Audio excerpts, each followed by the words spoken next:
Before we jump into today's show, I've got a really exciting announcement to make. The autumn cohorts for Start Your Podcast group program are now open. There are 5 dates between September and October, and it's a 6-week program that will get you launched before Christmas. So if podcasting was on your to-do list this year, if you really want to get your podcast up and done by the end of 2023, then come and join me for one of those cohorts and let's make it happen.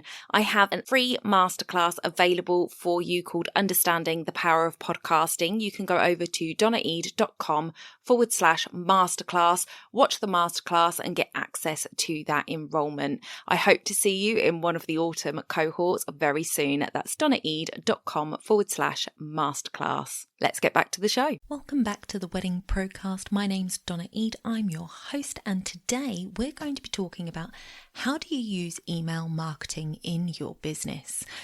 Is it something that you think doesn't apply because our turnover is quicker than other industries? If so, definitely listen in.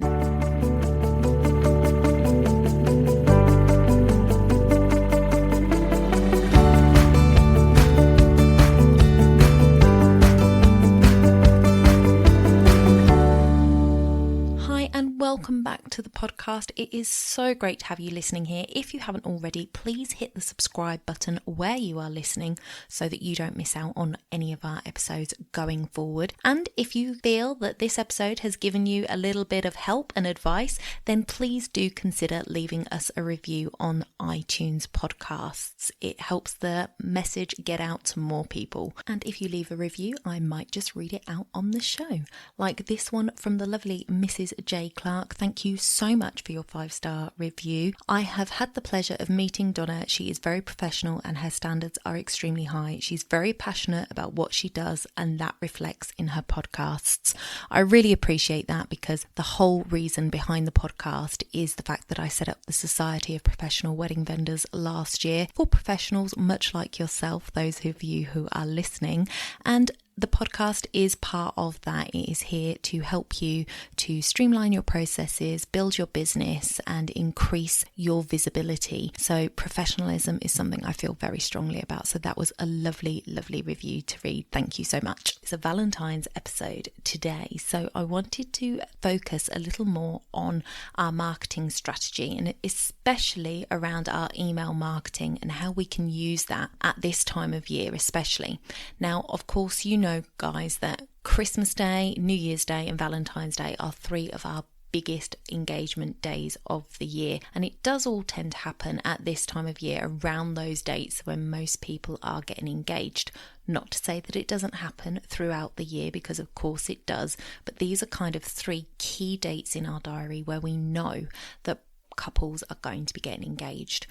And it is important, therefore, that we put ourselves out there, especially at these times of year, so that people can find us. Now, the competition will be high around this time of year because everybody is doing the same thing, so it can be hard to stand out in the crowd. But I just wanted to walk you through something that I think would be a really good idea for you to implement in your business, something that can really help you nurture your couples. Now, it is something that I've struggled with in years gone by, thinking about how the turnover of a couple is a lot quicker than a lot of the online businesses that you see. I follow a lot of online entrepreneurs and listen to their podcasts and listen to how they do things, and they often turn around and talk about having a nurture sequence and having people on their email lists for years and years and years before they buy. And of course, that's not appropriate for our industry. We aren't going to have brides on our email list for years and years and years before they buy. We're going to have people that come on our email list and just stay there years and years and years and never buy because they actually chose somebody else. So we want to try and avoid that happening for us. So today I wanted to go through some information for you. So one thing that is really, really important is to get people on your list as soon as possible. So especially in the first couple of weeks after an engagement, couples are searching, they're online, they're interacting, they're finding vendors, they're looking for venues, they're looking at photographer websites, they're doing all of this research, and it's usually due to the excitement of what's going on. And actually, this isn't the time when they actually start booking. It's just their initial excitement and they want to see what's out there. So this is the perfect time to get them on your list, because your list is where you build your relationship with them, and you want to build a relationship with them. You want them to think of you as the go-to person for your particular area of expertise. So one thing that you want to do is have a freebie attached to your niche. So this isn't a generalized freebie. This isn't something that, how to plan your wedding or what you need to do when, things like that. Those things would be appropriate for wedding planners, but not really for any of the other areas of the wedding industry. You need to have something that's hooked into your niche. So for example, you might have something like 5 top tips to consider when designing your wedding stationery, or 3 questions every wedding photographer should be able to say yes to when you ask. An essential checklist of things you need to do before choosing your wedding flowers. 5 things you need to decide before you book a single vendor. So that last one would be aimed at planners, the one before, a florist, photographer, stationer. You see where I'm going with this. So you need to come up with something that is specific to your niche. You need to become the expert to them in that niche. Once you've got them on your list, you need to provide value for them.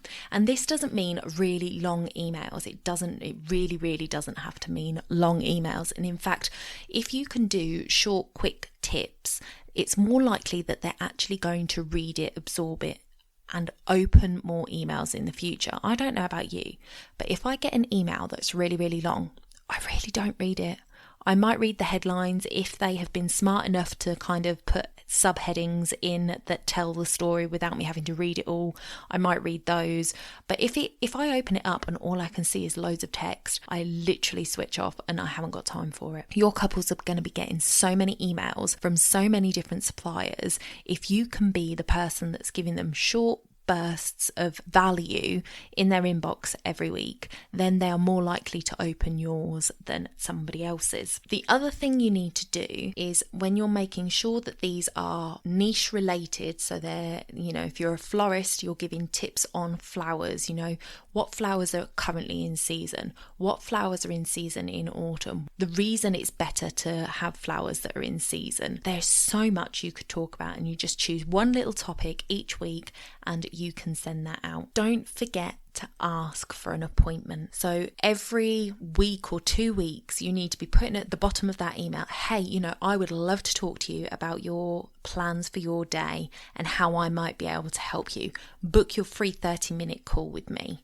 and have a link to something like Calendly. Calendly is really good. You can have it linked for a phone call or for Zoom, and it's just so easy to use that something like that would be really good, that you can just have them book in a time with you to have a call, and then you start really building on that potential of booking them as a client. So for example, don't just keep giving them value on value on value, because then you're just going to become this voice in their inbox that gives them great ideas, but they forget that you actually sell this service. They forget that they can actually get you to do it for them. So it's really important to regularly ask for the appointment. For example, you might talk in your email about the difference between having a belly band or a corner folder to hold your stationery. What looks best in what situation? And then ask for the appointment. I'd love to discuss your plans and needs. Book in for a free consultation. So what I will do is I will link my Calendly in the show notes so that you guys can go and check that out and have a look at it. You are free to book in a call with me. If you'd like to find out more about the society, you can book a call and I will happily talk to you about it. But it's just for an example for you to have a look at, and so that you can go through to the website. But if you would like a call, then do feel free. Once somebody has booked an appointment with you, label them in your email provider that they have booked an appointment, so that you don't send them follow-up emails asking them to book an appointment. So they now need to come out of your main list where you're doing those requests and move them into a separate list that follows up with them from having a call with you. And all this can be automated, guys. You could literally have 52 emails that give tips out, one tip a week for 52 weeks that guides them through your niche. And you could start today, write your first email to your list, top tip number 1 for your wedding day. Write your email, put it into an automation sequence. Next week, and after a year, you've written all of those emails, they'll just automatically go.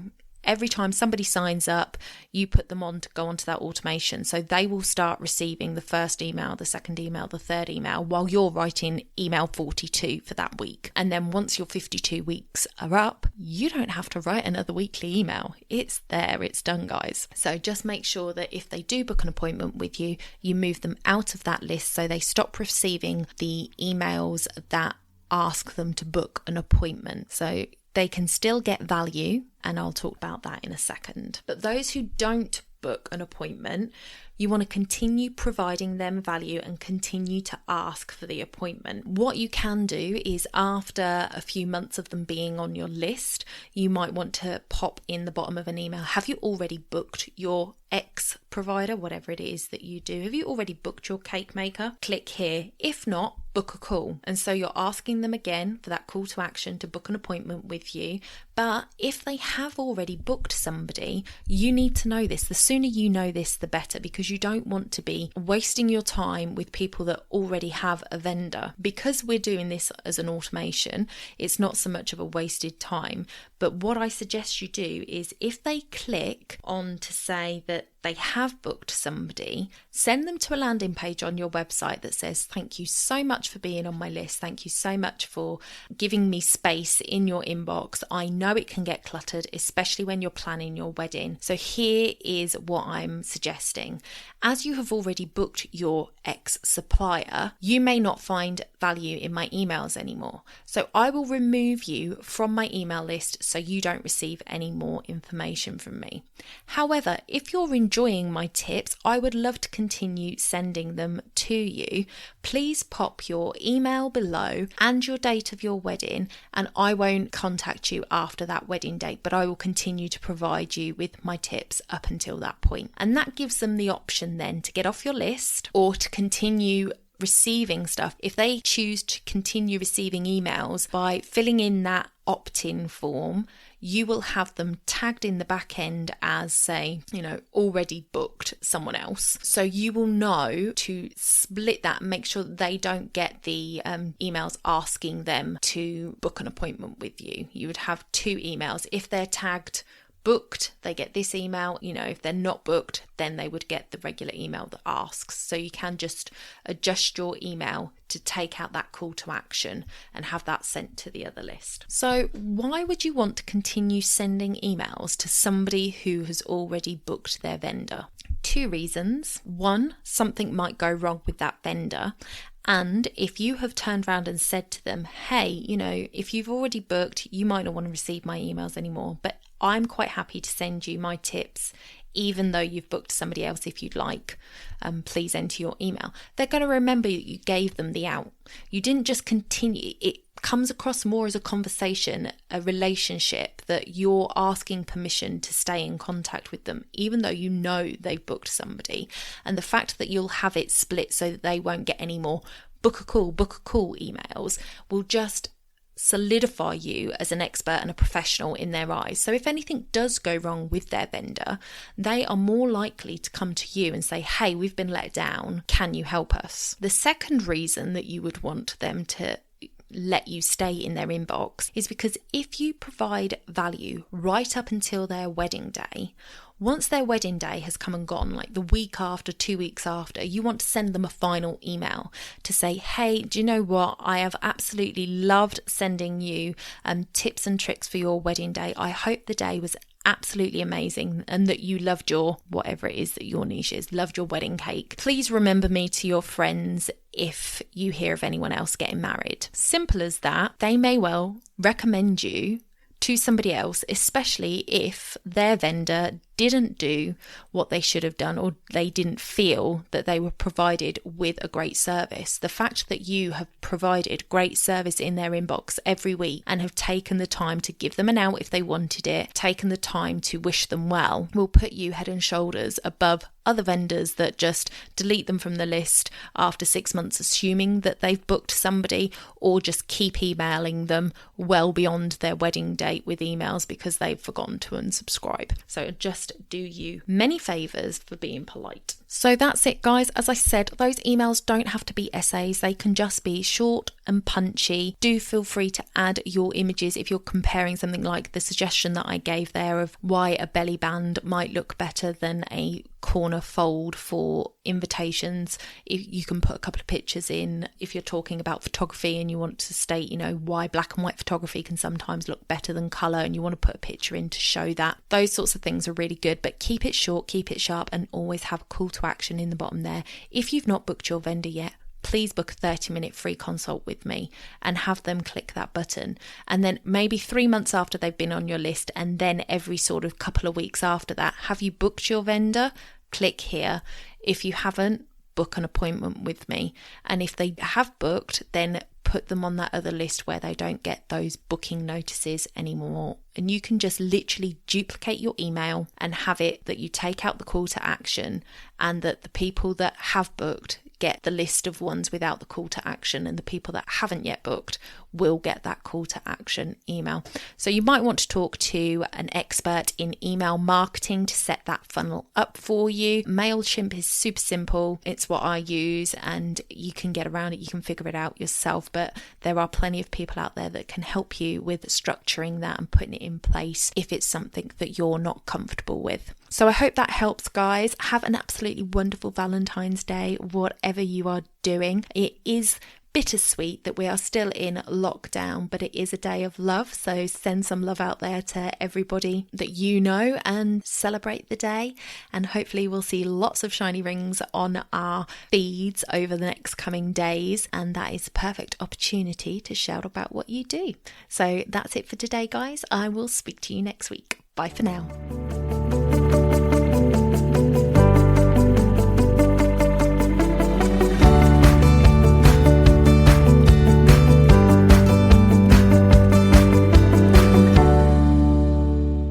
Don't forget to hit those stars and leave a review of the podcast where you listen if you found value in what you heard today. It's a free way you can help the podcast reach more people just like you.